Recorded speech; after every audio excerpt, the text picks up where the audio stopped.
वंदे मातरम विद्यार्थी मित्रों, wisdom international e learning school में आप सभी का हार्दिक स्वागत है। कक्षा 8 विषय हिंदी, विषयांक ईदगाह भाग 3। इस कहानी के लेखक प्रेमचंद और साहित्य प्रकार कहानी। विद्यार्थी मित्रों, अगले 2 वीडियो में हमने इसी कहानी का अभ्यास किया था और इस अधूरी कहानी को हम इस भाग में पूर्ण करेंगे। तो इस कहानी को आगे पढ़ने से पूर्व हम यह जान ले कि आगे 2 वीडियो में हमने क्या क्या अभ्यास किया था। तो सबसे पहले प्रेमचंद का परिचय प्राप्त किया था। उसके बाद हमने देखा था कि रमजान के पूरे 30 रोजों के बाद ईद का त्योहार आता है। पूरे गांव में हलचल है और ईदगाह जाने की तैयारियां हो रही है। बच्चे सबसे ज्यादा प्रसन्न हैं। ईदगाह के मेले में जाने के लिए हामिद भी प्रसन्न है, परंतु उसकी दादी अमीना का निराश हो जाना, ईद को कोसना, वो ईद को गाली देती है क्योंकि घर में अन्न का दाना नहीं होता।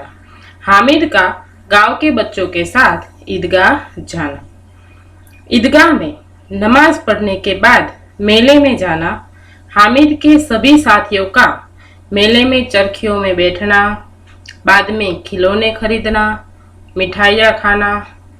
हामिद न चरखी में बैठता है, न खिलौने खरीदता है और ना ही मिठाइयाँ खाता है। वह तो इन सब से अलग है। हामिद के सभी मित्र आगे बढ़ जाते हैं और हामिद का एक लोहे की दुकान पर रुक जाना है, यानी कि हामिद के सभी मित्र आगे जाते हैं और हामिद एक लोहे की दुकान पर रुक जाता है। यह हमने आगे पढ़ा था। लोहे की दुकान पर उसकी नजर एक चिमटे पर पड़ती है और फिर वो सोचता है कि मेरी दादी के पास चिमटा नहीं है।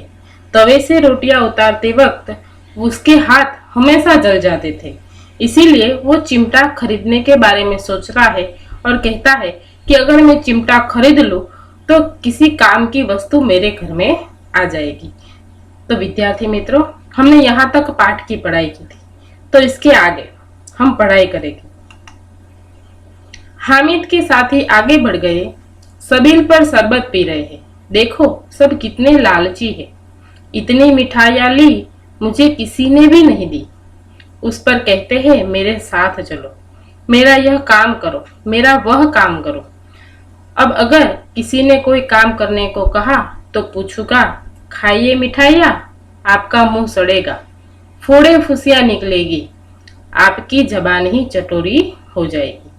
तब घर से पैसे चुराएंगे और मार खाएगी। यानी कि हामिद के सभी साथी आगे बढ़ जाते हैं, हामिद पीछे रह जाता है। वो लोहे की दुकान पर रुक जाता है और वो देखता है हामिद कि उनके सभी साथी सबील पर शरबत पी रहे हैं, मजे से शरबत पी रहे हैं। तो हामिद सोचता है कि देखो मेरे सभी साथी कितने लालची है। बहुत सारी मिठाइयाँ खाई, चरखी पर बैठे, खिलौने खरीदे, लेकिन फिर भी किसी ने हामिद को पूछा भी नहीं कि तुझे मिठाइयाँ खानी है या नहीं खानी। उस पर भी जब काम होता है तो कहते हैं मेरा यह काम करो, मेरा वह काम करो। यानी कि जब काम होता है तब हामिद के पास आते हैं, लेकिन काम नहीं होता तो उसको पूछते भी नहीं। इसीलिए हामिद उसे कहता है कि अब मैं उसका कोई काम नहीं करूँगा और कहता है कि मिठाइयाँ खाइए ना तो आप सबका मुंह सड़ जाएगा, फोड़े फुसियाँ निकलेगी, तुम्हारी जबान चटोरी हो जाएगी। हामिद वही सोच रहा था और फिर वो सोचता है कि अम्मा चिमटा देखकर मेरे हाथ से लेगी और कहेगी मेरा बच्चा अम्मा के लिए चिमटा लाया, कितना अच्छा लड़का है। इन लोगों के खिलौने पर कौन दुआएं देगा इन्हें। बड़ों की दुआएं सीधे अल्लाह के दरबार में पहुंचती है और तुरंत ही सुनी जाती है। मेरे पास पैसे नहीं है तो क्या है, मैं गरीब सही, लेकिन किसी से कुछ मांगने तो नहीं जाता। यानी कि हामिद सोचता है कि मैं अगर चिमटा लेकर घर जाऊंगा तो मेरी दादी मेरे हाथ में चिमटा देखेगी तो बहुत ही खुश होगी और पूरे गांव में कहेगी कि मेरा बेटा मेरे लिए चिमटा लाया, मेरा बेटा कितना अच्छा है। फिर गांव के सभी लोग इन बच्चों के हाथ में खिलौने देंगे तो वो सोचेंगे कि खिलौनों पर कौन दुआएं देता है, जो काम की चीज लाते हैं उनको दुआएं मिलती है। इसलिए हामिद सोचता है कि बड़े लोगों की जो दुआएं होती है वो मुझ पर आएगी और सीधे अल्लाह के दरबार में जाएगी। यानी कि इन लोगों को कोई दुआएं नहीं देगा, क्योंकि इन लोगों ने कोई काम की चीज खरीदी ही नहीं है। हामिद सोचता है कि मेरे पास भले ही पैसे ना हो, मैं भले ही गरीब हूँ, लेकिन फिर भी मैंने किसी से कुछ मांगा नहीं है। हामिद के सभी साथी ने मिठाइयाँ खाई, खिलौने खरीदे, सबील पर शरबत पी रहे थे, चरखियों में बैठे, लेकिन फिर भी हामिद ने अपने सभी साथियों में से किसी से कुछ भी नहीं मांगा। वो स्वाभिमानी लड़का था, इसलिए वो दूर खड़े खड़े सिर्फ देखता रहा, लेकिन फिर भी उसने किसी से कुछ नहीं मांगा। अब वो ये सोच रहा था, फिर उसने दुकानदार से पूछा, यह चिमटा कितने का है? दुकानदार ने कहा, 6 पैसे लगेंगे। हामिद का दिल बैठ गया। क्यों बैठ गया? क्योंकि उसके पास सिर्फ 3 पैसे थे। फिर बोला, ठीक ठीक बताओ। तो दुकानदार ने कहा कि ठीक ठीक 5 पैसे लगेंगे, लेना है तो लो, नहीं तो चलते बनो। अब हामिद सोच रहा था उसे चिमटा खरीदना था, लेकिन उसे दुख इस बात का है कि वह चिमटा 6 पैसे का है और उसके पास उतने पैसे नहीं है। लेकिन फिर भी हामिद ने कलेजा मजबूत करके कहा कि 3 पैसे लोगे? इतना कहकर वो आगे बढ़ गया ताकि दुकानदार की धुड़कियां न सुने। हामिद ने अपने दिल पर पत्थर रख के दुकानदार से कहा कि 3 पैसों में मुझे ये चिमटा दोगे? इतना कह के वो आगे भाग गया, आगे चलने लगा, क्योंकि उसे डर था कि कहीं दुकानदार उसे डांटे नहीं। लेकिन दुकानदार ने धुड़कियां नहीं दी, बुलाकर चिमटा दे दिया। हामिद ने उसे इस तरह कंधे पर रखा कि मानो बंदूक है, फिर शान से अकड़ता हुआ अपने संगियों के पास गया। मतलब कि हामिद ने उसके पास जो 3 पैसे थे, उन 3 पैसों से अपनी दादी के लिए चिमटा खरीद लिया। और चिमटा खरीदने के बाद वो इतना प्रसन्न हुआ और उस चिमटे को इस प्रकार अपने कंधे पर रखा कि मानो बंदूक हो, और फिर वो अपने मित्रों के पास गया। अब देखो, हामिद जब अपने मित्रों के पास जाता है तो वहां क्या होता है? मोहसिन ने हंसकर कहा, यह चिमटा क्यों लाया बुद्धू, इसका क्या करेगा? मतलब कि देखो, उनके मित्रों ने जब हामिद के हाथ में चिमटा देखा तो उसकी हंसी उड़ाई। उसने कहा कि तू बुद्धू है, तू मूर्ख है कि ये चिमटा लेकर आएगा, इसका तू क्या करेगा? तो देखो हामिद क्या करता है। हामिद ने चिमटे को जमीन पर पटक कर कहा कि जरा अपना बिस्ती तो जमीन पर गिराओ, सारी पसलियां चूर चूर हो जाए बच्चों की। बराबर, यानी कि हामिद ने क्या, अपना जो चिमटा था लोहे का, वो जमीन पर पटक दिया। चिमटे को तो कुछ भी नहीं होता। फिर उसने क्या कहा मोहसिन से कि तुम्हारे पास जो खिलौना है भिश्ती, उसे जमीन पर गिरा के दिखाओ, तब पता चलेगा कि तुम्हारा जो भिश्ती है उसकी हड्डी पसलियां चूर चूर हो जाएगी। फिर महमूद बोलता है, तो यह चिमटा कोई खिलौना थोड़ी ना है। बराबर, महमूद ने कहा कि ठीक बात है कि चिमटा लोहे का है, मजबूत होता है, वो टूटता नहीं है, उसे कुछ भी नहीं होता, लेकिन फिर भी वो खिलौना थोड़ी ना है जो तू खरीद कर लाया है। तो देखो हामिद किस प्रकार अपनी तर्क शक्ति का उपयोग करता है। वो क्या उत्तर देता है, सुनो। हामिद, खिलौना क्यों नहीं है? अभी कंधे पर रखा तो बंदूक हो गई, हाथ में ले लिया तो फकीरों का चिमटा हो गया, चाहूं तो इससे मंजीरे का भी काम ले सकता। यानी कि देखो हामिद किस प्रकार अपने चिमटे को खिलौना बताता है। वो कहता है कि अगर चिमटे को कंधे पर रख दो तो वो क्या बन जाएगी, बंदूक बन जाएगी, हाथ में ले लो तो फकीरों का चिमटा हो जाएगा, और चाहे तो मंजीरे का भी काम ले सकते, यानी कि चिमटे को बजाया भी जा सकता है। एक चिमटा जमा दो तो तुम लोगों के सारे खिलौनों की जान निकल जाए। देखो हामिद कितना गर्व से कहता है कि मेरा चिमटा इतना मजबूत है कि एक चिमटा अगर लगा दूं तो तुम्हारे सारे खिलौने चूर चूर हो जाएंगे। तुम्हारे खिलौने कितना ही जोर लगाए लेकिन मेरे चिमटे का बाल भी बांका नहीं कर सकते। यानी कि हामिद कहता है कि तुम्हारे खिलौने भले ही कितने ही सुंदर हो, कितना भी जोर लगाए लेकिन फिर भी मेरे चिमटे का कुछ भी नहीं बिगाड़ सकता। बहादुर शेर है मेरा चिमटा। हामिद देखो कितना खुश है। वो क्या कहता है कि मेरा चिमटा जो है वो बहादुर शेर है। सम्मी ने खंजरी ली थी तो वो चिमटे से प्रभावित हो गया, इसलिए वो प्रभावित होकर बोला कि मेरी खंजरी से बदलोगे 2 आने की है। तो हामिद खंजरी की ओर उपेक्षा से देखता है। उपेक्षा यानी कि तिरस्कार दृष्टि से, गुस्से से देखता है और बोला कि मेरा चिमटा चाहे तो तुम्हारी खंजरी का पेट भी फाड़ दे। बस एक चमड़े की झिल्ली लगा दी, डब डब बोलने लगी।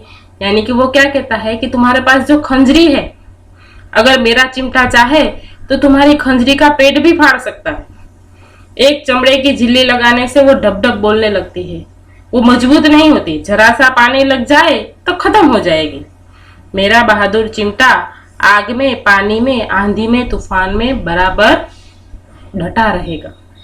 यानी कि हामिद कहता है कि मेरे चिमटे को ना ही आग कुछ बिगाड़ सकती है, ना ही पानी में उसे कुछ हो सकता है, और ना ही आंधी और तूफान में कुछ हो सकता है। मेरा चिमटा तो बहादुर शेर है। तुम्हारे सारे खिलौने एक के बाद एक बर्बाद हो जाएंगे, चूर चूर हो जाएंगे, लेकिन मेरा जो चिमटा है वो ऐसे ही बने रहेगा और इतना ही मेरे काम आएगा। और हामिद की बात सुनकर चिमटे ने सभी के मन को मोहित कर लिया। सब आकर्षित हो गए चिमटे से। लेकिन अब पैसे किसके पास धरे हैं? यानी कि हामिद के सभी साथियों ने अपने सारे पैसे खर्च कर दिए। मिठाइयाँ खाई, शरबत पिया, चरखियों पर बैठे, खिलौने खरीदे और फिर सारे पैसे खत्म हो गए।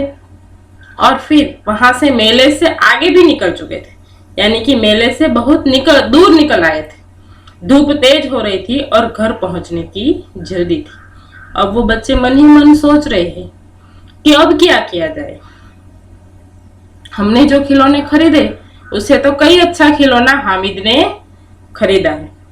बड़ों से जीत करोगे तो भी चिमटा नहीं मिल सकता। हामिद है बड़ा चालाक, इसीलिए उसने अपने पैसे बचाकर रखे।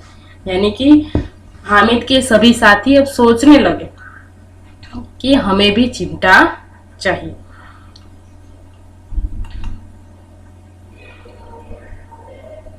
औरों ने 3-3, 4-4 आने पैसे खर्च किए पर कोई काम की चीज न ले सके।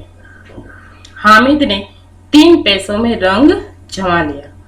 सच ही तो है, खिलौनों का क्या भरोसा, टूट फूट जाएंगे, हामिद का चिमटा तो बना रहेगा।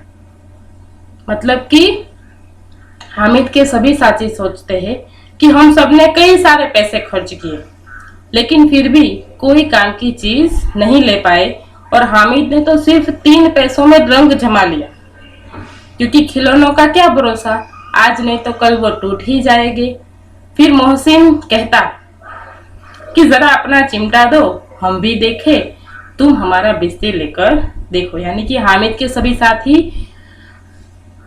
उसके चिमटे से प्रभावित हो गए, इसीलिए वो आपस में अपने खिलौने बदल रहे हैं। मोहसिन ने उससे अपना बिस्ती दिया हामिद को और फिर कहा कि थोड़ी देर के लिए मुझे तुम्हारा चिमटा खेलने के लिए दो। फिर महमूद और नूरे ने भी अपने अपने खिलौने पेश किए। हामिद को इन शर्तों को मानने में कोई आपत्ति नहीं थी।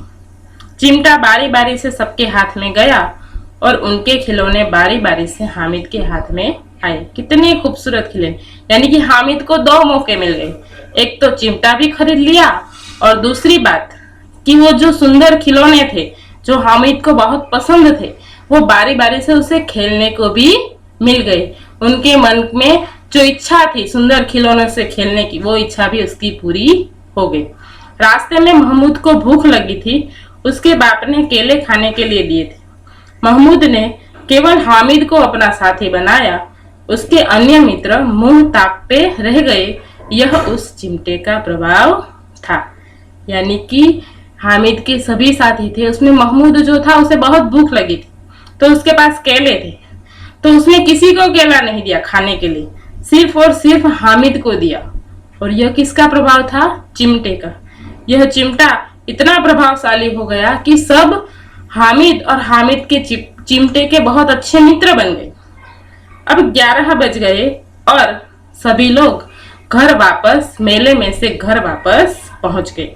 अब घर वापस जाने के बाद हामिद के सभी साथी, सभी मित्रों के खिलौनों का क्या हाल होता है और फिर हामिद के चिमटे को देखकर उसकी दादी क्या प्रतिभाव देती है, यह हम अगले टास्क में देखेंगे। आज हम यहाँ तक ही कहानी पढ़ेंगे। धन्यवाद।